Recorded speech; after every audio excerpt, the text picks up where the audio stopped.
Welcome back, everybody. I'm Lou, and this is Metal Lens Reviews. What's up? Hope you're all doing well.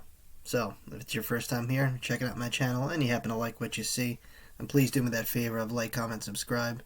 Really helps me grow the channel and provide you guys with more content to watch.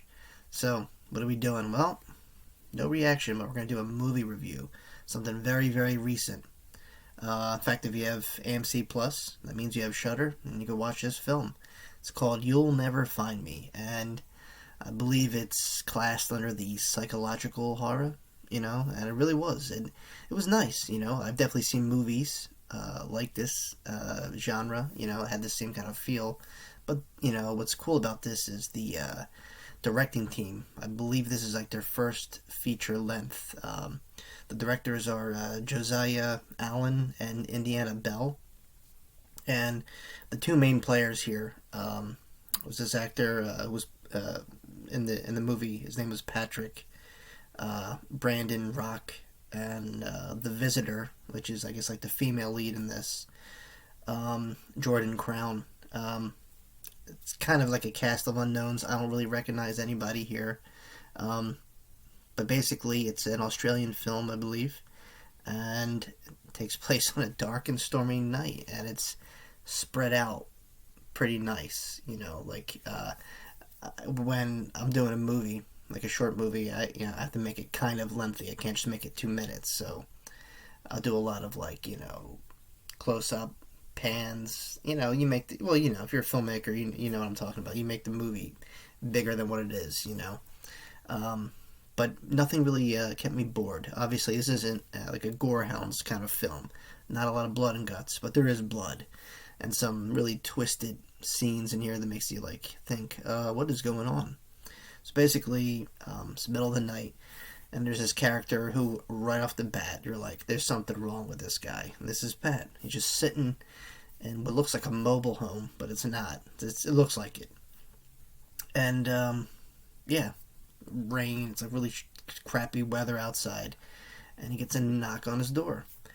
And he's kind of reluctant because there's a lot of annoying kids that have been I guess knocking and running away, and he just assumed it was that. So no, it's this lady who's soaking wet, the visitor. They don't really give her a name, and right away he starts to question her, why'd you pick my place, why didn't you go here? And she's like, well, it was a storm, I get separated, this and that, and this house seemed pretty available. And what happens after that is this awkward small talk conversation, but it's filled with dread, and just at any moment one of these characters are gonna blow a gasket. He doesn't trust her, she doesn't trust him. And throughout the movie, there's a radio that we focus on.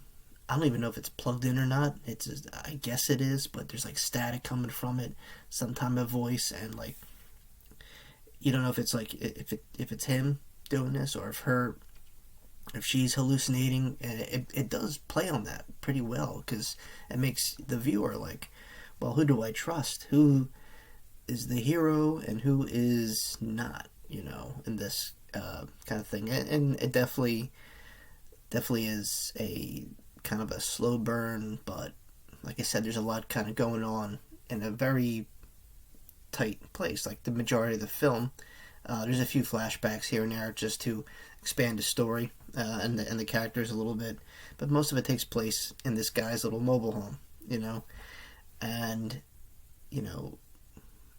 her story is kind of shady. He doesn't go for it. She tries to plead her case, and tensions kind of ease, more small talk, but like you said, it's just has this feeling of dread throughout the film, and you're wondering, all right, is she going to attack him, or is he going to attack her? And like you said, no one really makes that move. There's scenes where she's very paranoid, skittish, afraid. She's taking a shower, starts bleeding from her nose, starts hallucinating blood, so something's going on.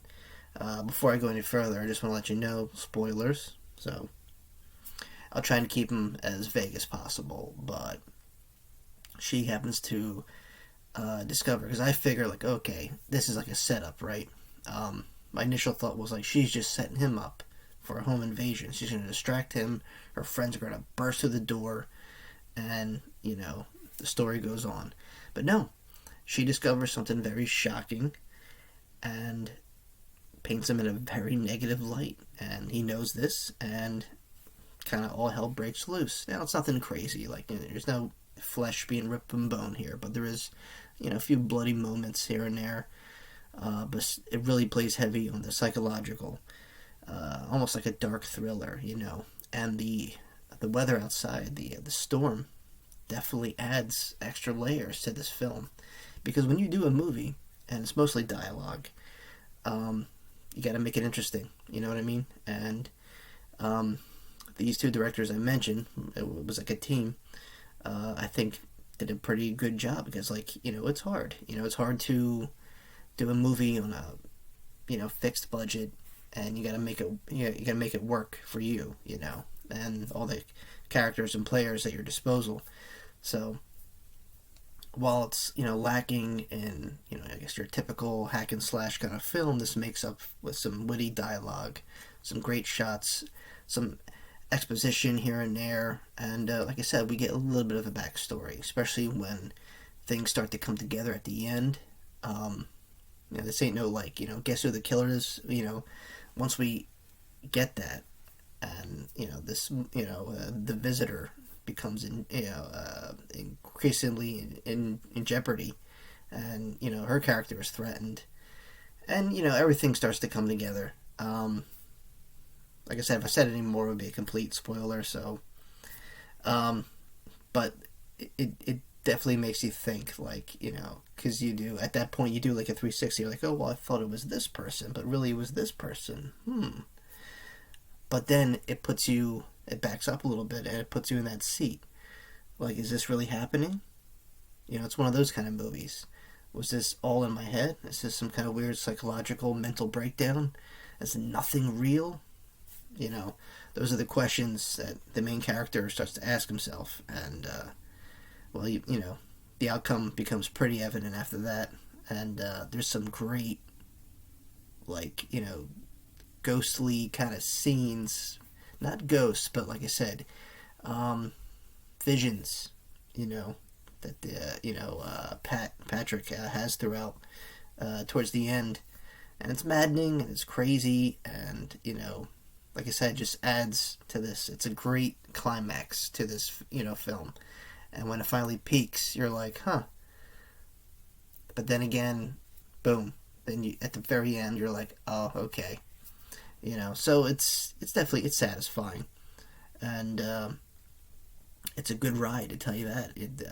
I like that. Sometimes if it ends really abrupt, with no explanation, even if it's done well, it leaves you wanting more.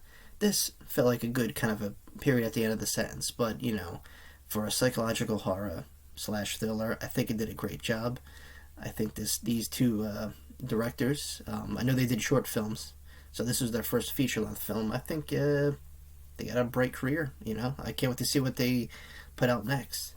But yeah, I think it's, like I said, it's a great psychological horror. If that's your bag, if you like to kind of sit back and take it in. Now, mind you, it's not like a murder mystery. Okay, this ain't no like Agatha Christie stuff. It's very upfront. The book starts to unravel the pages right in front of you, and but don't expect like a bloodbath. There's some violence and a little bit of this, a little bit of that, some blood here and there, but it's very psychological terror, mental breakdown, mind fuck kind of stuff, and I do appreciate it, especially if it's done well. And I think this movie did it well, and especially the storm really sets the setting, and the flashbacks definitely add to that too. So yeah, I mean, I don't really rate films like that because I don't want to discourage anyone. Because I know when people usually go for RottenTomatoes.com or IMDb and they see a low, status when it comes to a low rating when it comes to a film, people are more reluctant to I'll pass. But no, I encourage people to check this out, especially if you like psychological horrors. Now you gotta like. Now that's important. You gotta like those kind of films. You like regular horror films. But ones that kind of slowly introduce you to the story and pull you in for the terror, as opposed to shoving in your face. So just keep in mind, it's that kind of film.